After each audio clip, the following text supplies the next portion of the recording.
ਤੇ ਗੰਡੋਇਆਂ ਦੀ ਖਾਦ ਵੱਧਦੀ ਗਈ ਤੇ ਮੈਂ ਪ੍ਰੋਜੈਕਟ ਨੂੰ ਵਧਾਉਂਦਾ ਗਿਆ ਕਿਉਂਕਿ ਇਹਦੇ ਨਾਲ ਥੋੜ੍ਹੀ ਇਨਕਰੇਜਮੈਂਟ ਮਿਲੀ।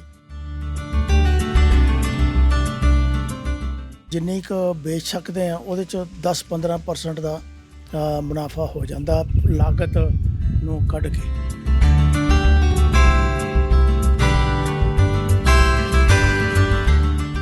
ਇਹਦੇ ਵਾਸਤੇ ਜਿਹੜੀ ਅਵੇਅਰਨੈਸ ਆ ਜਾਂ ਜਾਗਰਤੀ ਆ ਕਿਸਾਨਾਂ 'ਚ ਹੈ ਨਹੀਂ। ਅਗਰ ਹੈ ਵੀ ਆ ਤਾਂ ਉਹ ਇਹਨੂੰ ਇਸਤੇਮਾਲ ਕਰਕੇ ਰਾਜੀ ਨਹੀਂ ਆ। ਇਸ ਪ੍ਰੋਸੈਸ ਨੂੰ ਤਕਰੀਬਨ 3 ਮਹੀਨੇ ਲੱਗਦੇ ਆ ਤੇ ਇਸ ਤਰ੍ਹਾਂ ਕਰਕੇ ਇਹ ਖਾਦ ਬਣਦੀ ਹੈ।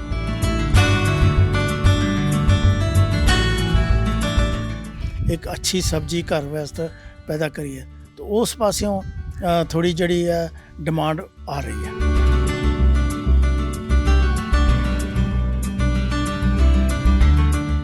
ਕਿ ਐਗਰੀਕਲਚਰ ਡਿਪਾਰਟਮੈਂਟ ਅੱਛੀ ਸਕੀਮ ਜ਼ਰੂਰ ਲਿਆਉਂਦਾ ਆ, ਲੇਕਿਨ ਉਹਦੀ ਪਲੈਨਿੰਗ ਜਿਹੜੀ ਆ ਉਹ A to Z ਨਹੀਂ ਗਈ।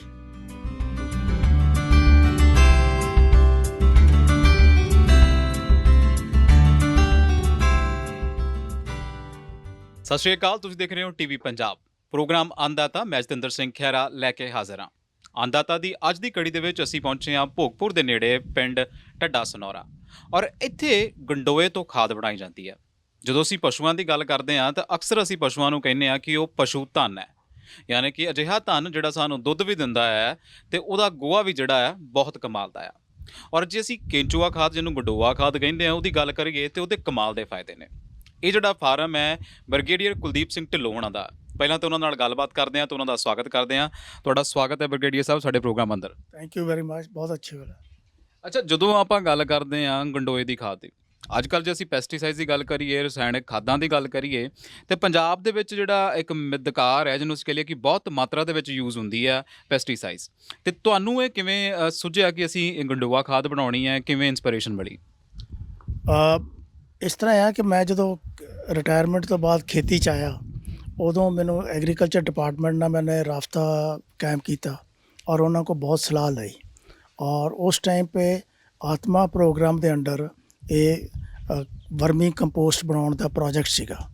ਔਰ ਜਿਹੜੇ ਪ੍ਰੋਜੈਕਟ ਮੈਨੇਜਰ ਸੀਗੇ ਉਹਨਾਂ ਨੇ ਮੈਨੂੰ ਕਿਹਾ ਕਿ ਤੁਸੀਂ ਇਹ ਕੰਮ ਸ਼ੁਰੂ ਕਰੋ, ਔਰ ਉਹਨਾਂ ਦੇ ਕਹਿਣ 'ਤੇ ਮੈਂ ਇਹ ਕੰਮ ਸ਼ੁਰੂ ਕੀਤਾ ਔਰ ਫਿਰ ਹੌਲੀ ਹੌਲੀ ਇਹ ਵੱਧਦਾ ਗਿਆ। ਔਰ ਇਹ ਜਿਹੜੀ ਖਾਦ ਬਣ ਰਹੀ ਸੀਗੀ ਮੈਂ ਉਹਨੂੰ ਆਪਣੇ ਖੇਤਾਂ 'ਚ ਇਸਤੇਮਾਲ ਕੀਤਾ।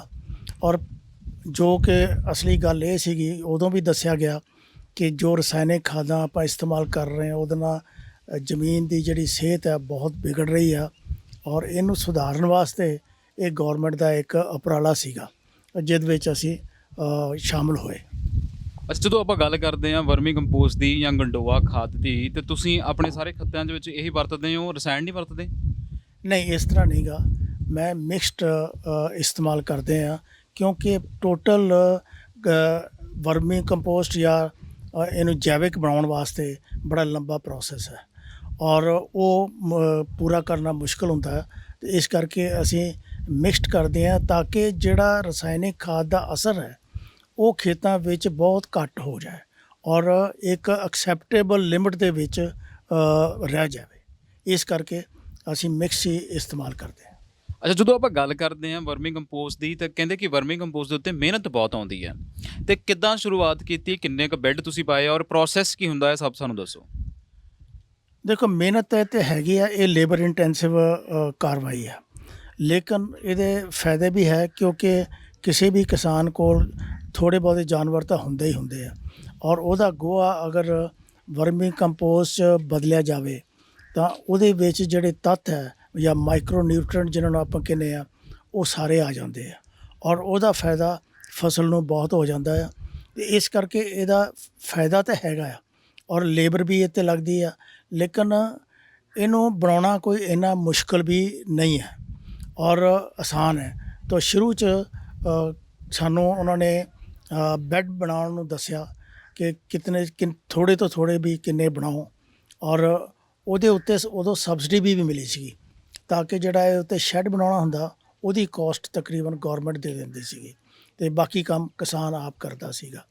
ਔਰ ਜਿਉਂ ਜਿਉਂ ਅਸੀਂ ਸ਼ੁਰੂ ਕੀਤਾ ਤੇ ਗੰਡੋਇਆਂ ਦੀ ਖਾਦ ਵੱਧਦੀ ਗਈ ਤੇ ਮੈਂ ਪ੍ਰੋਜੈਕਟ ਨੂੰ ਵਧਾਉਂਦਾ ਗਿਆ, ਕਿਉਂਕਿ ਇਹਦੇ ਨਾਲ ਥੋੜ੍ਹੀ ਇਨਕਰੇਜਮੈਂਟ ਮਿਲੀ ਕਿ ਫਸਲ ਦਾ ਵਿੱਚ ਥੋੜ੍ਹਾ ਸਾਨੂੰ ਅੱਛਾ ਰਿਜ਼ਲਟ ਆਉਂਦਾ ਲੱਗਦਾ ਨਜ਼ਰ ਆਇਆ।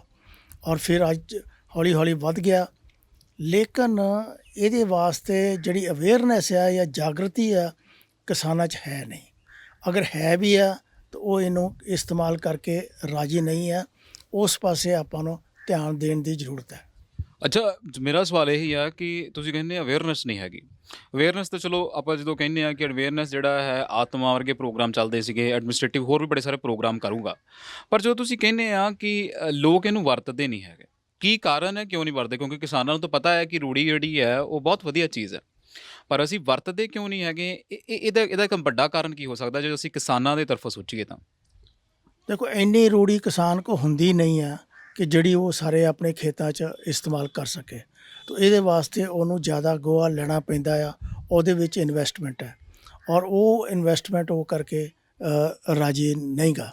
ਔਰ ਅਵੇਅਰਨੈਸ ਦਾ ਮਤਲਬ ਇਹ ਆ ਕਿ ਆਪਾਂ ਹਾਲੀ ਜਿਹੜਾ ਇਹ ਜਦੋਂ ਆਪਾਂ ਜੈਵਿਕ ਕਰਦੇ ਹਾਂ ਇਹਦੀ ਪ੍ਰੋਡਕਸ਼ਨ ਥੋੜ੍ਹੀ ਘੱਟ ਜਾਂਦੀ ਆ ਔਰ ਹੌਲੀ ਹੌਲੀ ਪਿਕਅਪ ਕਰਦੀ ਆ।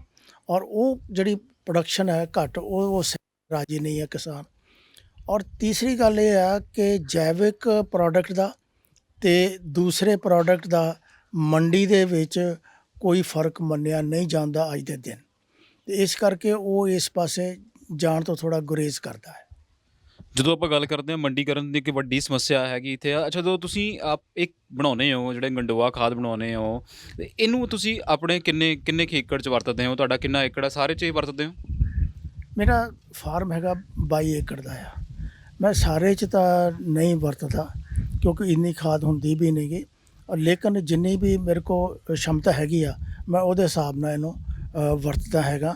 ਲੇਕਿਨ ਥੋੜ੍ਹੇ ਸਾਲਾਂ ਤੋਂ ਥੋੜ੍ਹੀ ਥੋੜ੍ਹੀ ਅਵੇਅਰਨੈਸ ਆ ਰਹੀ ਆ ਔਰ ਖ਼ਾਸ ਕਰਕੇ ਛੋਟੇ ਲੈਵਲ 'ਤੇ, ਕਿ ਜਿਨ੍ਹਾਂ ਲੋਕਾਂ ਨੇ ਕਿਚਨ ਗਾਰਡਨ ਬਣਾਏ ਆ ਉਹਨਾਂ ਨੂੰ ਉਹ ਸ਼ੌਕ ਹੈ ਕਿ ਆਪਾਂ ਜੈਵਿਕ ਖਾਦ ਇਸਤੇਮਾਲ ਕਰਕੇ ਇੱਕ ਅੱਛੀ ਸਬਜ਼ੀ ਘਰ ਵਾਸਤੇ ਪੈਦਾ ਕਰੀਏ। ਤਾਂ ਉਸ ਪਾਸਿਓਂ ਥੋੜ੍ਹੀ ਜਿਹੜੀ ਹੈ ਡਿਮਾਂਡ ਆ ਰਹੀ ਹੈ। ਬਾਕੀ ਲਾਰਜ ਸਕੇਲ 'ਤੇ ਖੇਤਾਂ ਵਾਸਤੇ ਕੋਈ ਡਿਮਾਂਡ ਨਹੀਂ। ਅੱਛਾ, ਮਤਲਬ ਤੁਹਾਨੂੰ, ਤੁਸੀਂ ਜਿਹੜਾ ਇਹ ਵੇਚਦੇ ਵੀ ਹੋ, ਜਿਹੜਾ ਤੁਸੀਂ ਇਹ ਪੂਰੀ ਵਰਮੀ ਕੰਪੋਸਟ ਬਣਾਉਂਦੇ ਹੋ, ਉਹਦਾ ਪਲਾਂਟ ਲਾ ਰੱਖਿਆ ਹੈ। ਅੱਛਾ, ਜਦੋਂ ਆਪਾਂ ਗੱਲ ਕਰਦੇ ਹਾਂ, ਤੁਸੀਂ ਕਹਿੰਦੇ ਆ ਕਿ ਮੇਰੇ ਕੋਲੇ ਲੈ ਕੇ ਜਾਂਦੇ ਆ ਜਿਹੜੇ ਕਿਚਨ ਗਾਰਡਨ ਵਾਲੇ ਆ, ਅਤੇ ਫਿਰ ਕਿੰਨਾ ਕੁ ਮੁਨਾਫਾ ਹੋ ਜਾਂਦਾ ਹੈ ਤੁਹਾਡੇ ਆਪਣੇ ਵਰਤਣ ਤੋਂ ਇਲਾਵਾ?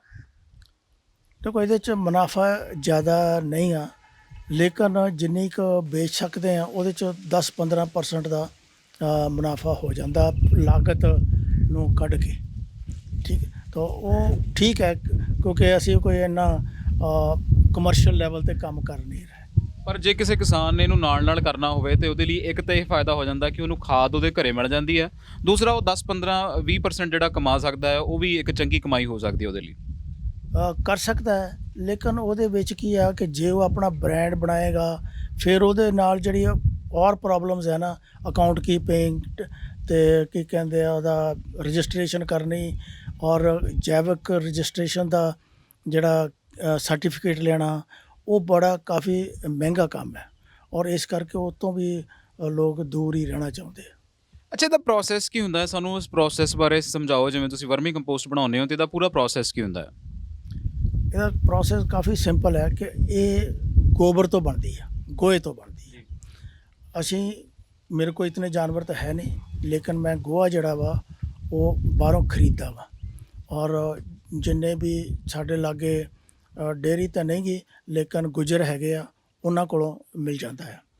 ਤਾਂ ਜੋ ਪਿਟ ਬਣਾਏ ਆ ਉਹਨਾਂ ਦੇ ਉੱਤੇ ਅਸੀਂ ਗੋਹੇ ਨਾਲ ਭਰ ਦਿੰਦੇ ਹਾਂ ਔਰ ਉਹਦੇ ਉੱਤੇ ਗੰਡੋਇਆਂ ਨੂੰ ਵਿਛਾ ਦਿੰਦੇ ਹਾਂ। ਗੰਡੋਏ ਜਿਹੜੇ ਆ ਇਹ ਗੋਹਾ ਖਾ ਕੇ ਅਤੇ ਜੋ ਇਹ ਕੱਢਦੇ ਆ ਬੋਡੀ 'ਚੋਂ, ਉਹ ਖਾਦ ਹੈ। ਔਰ ਇਸ ਪ੍ਰੋਸੈਸ ਦੇ ਵਿੱਚ ਜਿੰਨੇ ਵੀ ਮਾਈਕਰੋ ਨਿਊਟ੍ਰੀਐਂਟ ਚਾਹੀਦੇ ਹੁੰਦੇ ਆ ਖਾਦ ਨੂੰ, ਉਹ ਸਾਰੇ ਮਿਲ ਜਾਂਦੇ ਆ। ਔਰ ਇਸ ਤਰ੍ਹਾਂ ਹੀ ਗੰਡੋਏ ਜਿਹੜੇ ਆ ਗੋਹਾ ਖਾ ਕੇ ਥੱਲੇ ਜਾਂਦੇ ਆ। ਲੇਕਿਨ ਜਿਹੜਾ ਗੋਹਾ ਵਾ ਉਹ ਕੁਛ ਦੇਰ ਬਾਅਦ ਤਹਿ ਜੰਮ ਜਾਏਗੀ ਔਰ ਗੰਡੋਇਆਂ ਦੀ ਮੂਵਮੈਂਟ ਜਿਹੜੀ ਆ ਉਹ ਮੁਸ਼ਕਿਲ ਹੋ ਜਾਏਗੀ। ਇਸ ਕਰਕੇ ਉਸ ਗੋਹੇ ਨੂੰ ਗੋਡੀ ਦੇਣੀ ਪੈਂਦੀ ਆ ਔਰ ਨਾਲ ਹੀ ਨਮੀ ਬਰਕਰਾਰ ਕਰਨ ਵਾਸਤੇ ਥੋੜ੍ਹਾ ਪਾਣੀ ਛਿੜਕਣਾ ਪੈਂਦਾ ਆ ਤਾਂ ਕਿ ਗੰਡੋਇਆਂ ਦੀ ਜਿਹੜੀ ਮੂਵਮੈਂਟ ਹੈ ਉਹ ਆਸਾਨ ਹੋ ਜਾਏ। ਇਸ ਤਰ੍ਹਾਂ ਹੀ ਜਦੋਂ ਅਖੀਰ ਤੱਕ ਨੀਚੇ ਚਲੇ ਜਾਂਦੇ ਆ ਤਾਂ ਖਾਦ ਬਣ ਜਾਂਦੀ ਆ। ਫਿਰ ਉਸ ਖਾਦ ਨੂੰ ਇਕੱਠਿਆਂ ਕਰ ਲਿਆ ਜਾਂਦਾ ਔਰ ਜਿਹੜੀ ਅਖੀਰਲੀ ਨੀਚੇ ਦੀ ਤਹਿ 2 ਇੰਚ ਦੀ ਉਹ ਗੰਡੋਇਆਂ ਦੀ ਰਹਿ ਜਾਂਦੀ ਆ। ਉਹਨਾਂ ਨੂੰ ਅਲੱਗ ਇਕੱਠਿਆਂ ਕਰ ਦਈਦਾ ਔਰ ਇਸ ਖਾਦ ਨੂੰ ਕੱਢ ਕੇ ਬਾਹਰ ਲੈ ਆਈਦਾ ਅਤੇ ਨਵਾਂ ਗੋਹਾ ਪਾ ਕੇ ਉਹ ਜਿਹੜੇ ਗੰਡੋਏ ਇਕੱਠੇ ਕੀਤੇ ਆ ਉਹ ਫਿਰ ਉੱਤੇ ਸਪਰੈਡ ਕਰ ਦਿੰਦੇ ਆ। ਇਸ ਪ੍ਰੋਸੈਸ ਨੂੰ ਤਕਰੀਬਨ 3 ਮਹੀਨੇ ਲੱਗਦੇ ਆ ਅਤੇ ਇਸ ਤਰ੍ਹਾਂ ਕਰਕੇ ਇਹ ਖਾਦ ਬਣਦੀ ਆ। ਅੱਛਾ, ਇੱਕ ਸਾਲ ਦੇ ਵਿੱਚ ਤੁਸੀਂ ਕਿੰਨੇ ਕੁ ਵਾਰ ਇਹ ਵਰਮੀ ਕੰਪੋਸਟ ਤਿਆਰ ਕਰ ਲੈਂਦੇ ਹੋ 3 ਮਹੀਨੇ ਦੇ ਪ੍ਰੋਸੈਸ ਤੋਂ ਬਾਅਦ? ਦੇਖੋ 3 ਮਹੀਨੇ ਤਾਂ ਕੰਮ ਕਰਨ ਨੂੰ ਲੱਗਦੇ ਇਹਨੂੰ, ਫਿਰ 15 ਦਿਨ ਖਾਲੀ ਕਰਨ ਨੂੰ, 15 ਦਿਨ ਗੋਹਾ ਭਰਨ ਨੂੰ, 1 ਮਹੀਨਾ ਹੋਰ ਲੱਗਾ ਤਾਂ 4 ਮਹੀਨੇ ਲੱਗ ਜਾਂਦੇ ਆ। ਤਾਂ ਮੈਕਸੀਮਮ ਅਬਾਊਟ 3 ਜਿਹੜੇ ਪੂਰ ਹੈ ਜਾਂ ਬੈਚ ਹੈ ਉਹ ਤੁਸੀਂ ਕੱਢ ਸਕਦੇ ਹੋ। 3 ਬੈਚ ਜਿਹੜੇ ਉਹ ਨਿਕਲ ਜਾਂਦੇ ਨੇ। ਔਰ ਜੇ ਅਸੀਂ ਗੱਲ ਕਰਦੇ ਹਾਂ ਕਿ ਮਿਹਨਤ ਕਿੰਨੀ ਕੁ ਆ ਜਾਂਦੀ, ਤੁਸੀਂ ਕਹਿੰਦੇ ਆ ਕਿ ਬਹੁਤ ਮਿਹਨਤ ਲੱਗਦੀ ਹੈ ਇਹਦੇ ਉੱਤੇ, ਕਿੰਨੀ ਕੁ ਮਿਹਨਤ ਆਉਂਦੀ ਆ? ਕਿੰਨੇ ਕੁ ਜਿਹੜੇ ਪੂਰ ਚਾਹੀਦੇ? ਜਿਵੇਂ ਹੁਣ ਤੁਹਾਡੇ ਕਿੰਨੇ ਬੈੱਡ ਨੇ ਇੱਥੇ ਟੋਟਲ?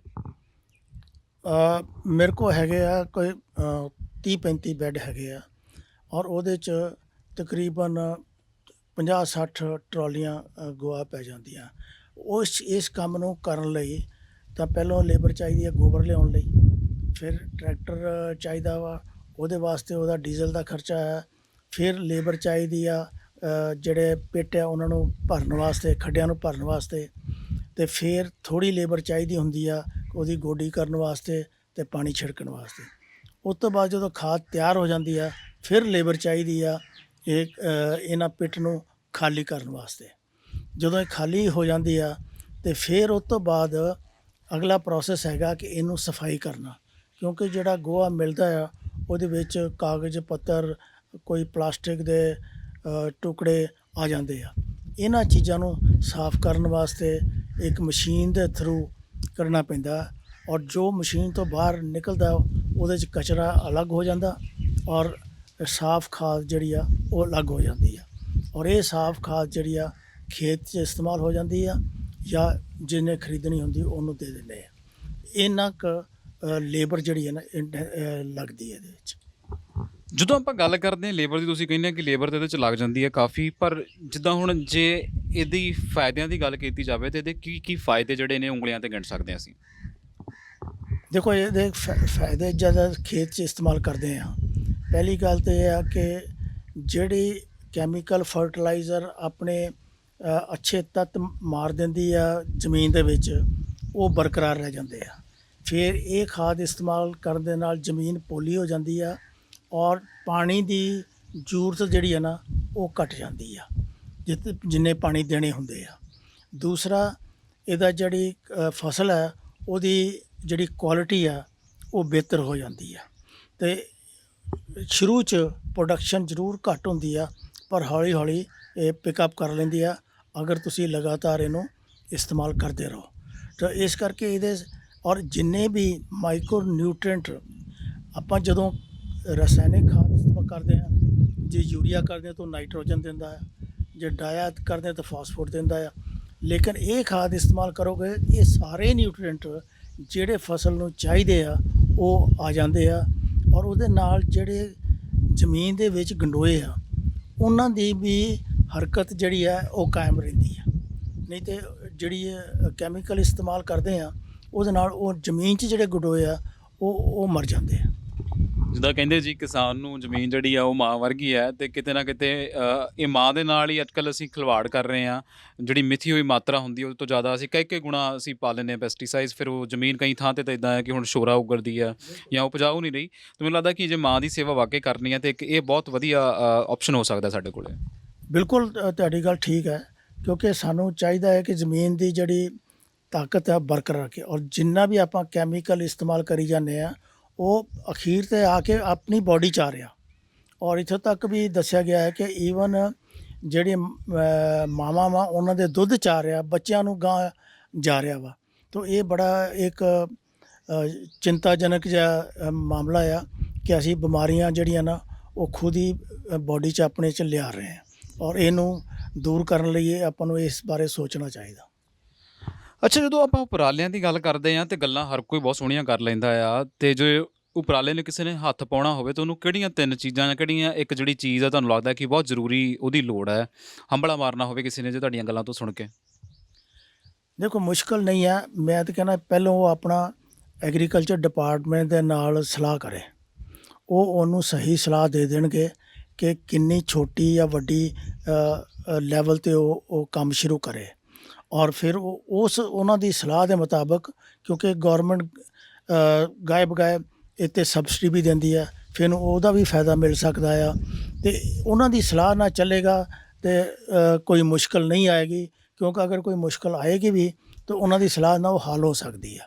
ਅਤੇ ਇਸ ਕਰਕੇ ਮੇਰਾ ਤਾਂ ਕਿਸੇ ਵੀ ਕਿਸਾਨ ਨੇ ਅਗਰ ਇਹ ਕਾਰਵਾਈ ਕਰਨੀ ਆ ਤਾਂ ਪਹਿਲੋਂ ਐਗਰੀਕਲਚਰ ਡਿਪਾਰਟਮੈਂਟ ਦੇ ਨਾਲ ਗੱਲਬਾਤ ਕਰ ਲੈ।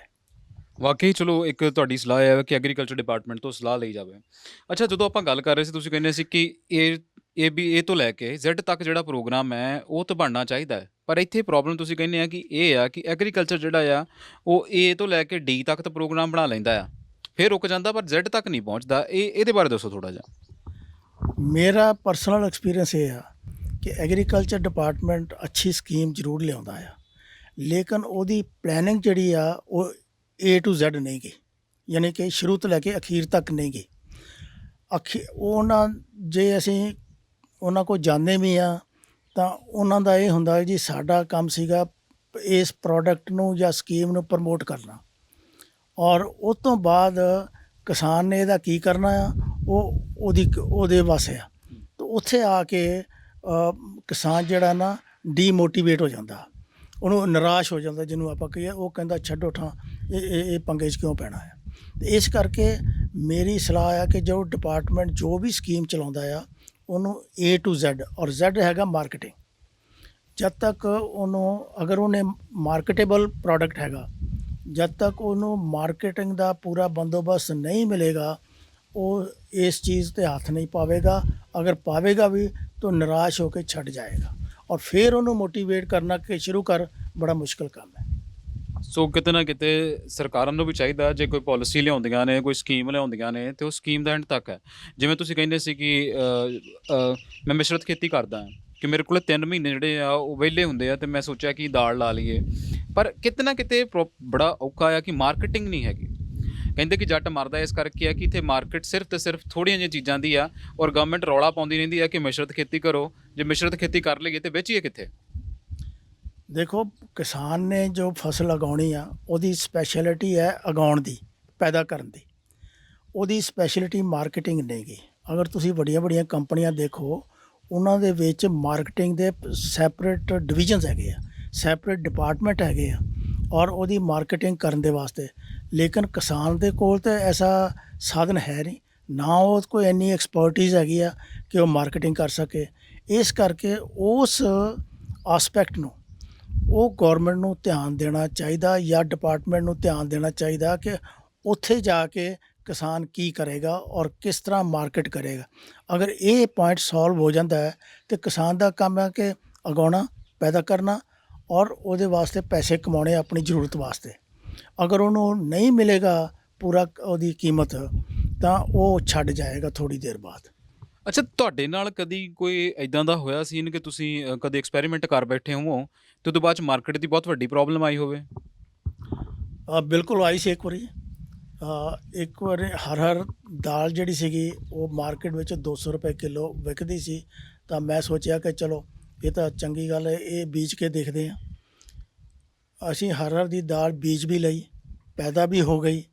ਜਦੋਂ ਉਹਨੂੰ ਵੇਚਣ ਗਏ ਤਾਂ ਜੋ ਵੀ ਵਪਾਰੀ ਕੋਲ ਗਏ ਉਹਨੇ ਸਾਨੂੰ ਕਿਹਾ ਜੀ ਮੈਂ ਤਾਂ 16 ਰੁਪਏ ਕਿਲੋ ਲਵਾਂਗਾ। ਮੈਂ ਕਿਹਾ ਲਾਲਾ ਜੀ ਇਹ ਤਾਂ ਬਾਜ਼ਾਰ ਦੇ ਵਿੱਚ ਦਾਲ ਤਾਂ 200 ਰੁਪਏ ਕਿਲੋ ਹੈ, ਕਮ ਸੇ ਕਮ 100 ਰੁਪਏ ਕਿਲੋ ਤੱਕ ਖਰੀਦੀ ਜਾਣੀ ਚਾਹੀਦੀ ਆ, ਅਤੇ ਗੌਰਮੈਂਟ ਦਾ ਤਾਂ ਰੇਟ ਇਹ ਸੀਗਾ। ਅਤੇ ਉਹ ਕਹਿੰਦਾ ਫਿਰ ਗੌਰਮੈਂਟ ਕੋਲ ਵੇਚੋ, ਮੇਰੇ ਕੋਲ ਕੀ ਕਰਨ ਆਏ ਹੋ। ਤਾਂ ਇਸ ਕਰਕੇ ਜਦੋਂ ਇਸ ਤਰ੍ਹਾਂ ਦਾ ਜਵਾਬ ਮਿਲਦਾ ਹੈ ਨਾ, ਕਿਸਾਨ ਉਦੋਂ ਡੀਮੋਟੀਵੇਟ ਹੋ ਜਾਂਦਾ, ਨਿਰਾਸ਼ ਹੋ ਜਾਂਦਾ, ਉਹ ਛੱਡ ਜਾਂਦਾ ਆ।